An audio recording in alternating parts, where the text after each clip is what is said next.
for that, I have the Bills Yeah. because for them going into the offseason, I'm like, this team is going to be gutted out. They're not going to be the same team. They lost all these players on defense. They lost Tremaine Edmonds. They lost Jordan Poyer. And the way that they responded to it, I got to give them a lot of credit. I'm somebody who is usually pretty critical of the Bills, and I'm never super high on them. I think we both are in this realm.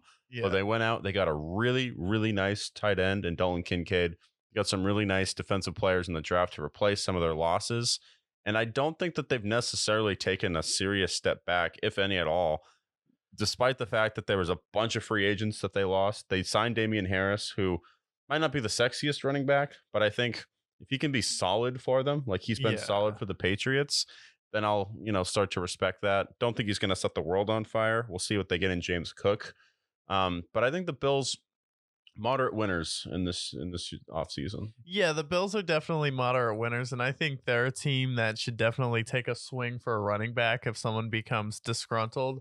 I don't think they could afford Austin Eckler, but if you can go out there, get another running back in that stable, this could be a really good team because when they played Cincinnati at home in the snow, it really felt like the Bills were a dome team because guess what? In the playoffs, when you can't run the football, you're gonna get your face kicked in when it's gonna be snowing because they're gonna know Mm, what you're gonna do. Your offensive line is gonna be sliding backwards, and the defense has the advantage there. And then all you have to do is contain Josh Allen in the pocket, and then you live with what he takes you for in the passing game in the snow. But like this team is a running game away from being an elite team. And it's like not to be overcritical of the Bills, but it's just I don't want to hear about you when the Bengals and the Chiefs are the team that have been to a Super Bowl and Lamar Jackson's the one that's won an MVP.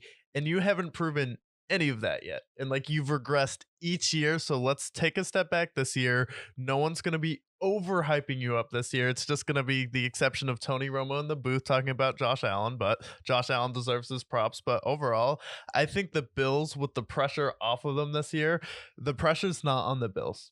It's on Aaron Rodgers. All eyes on Aaron Rodgers and the Jets. And honestly, for the AFC East, that could be kind of the burden off Josh Allen's back that he needed because he can go out there and play free. And then all the pressure is going to be on Aaron Rodgers and the Jets because if you're the Jets, you got one shot at this. yes. Two, if you're lucky. Aaron Hmm. Rodgers was 90% into retirement, he said, before he went on his darkness retreat.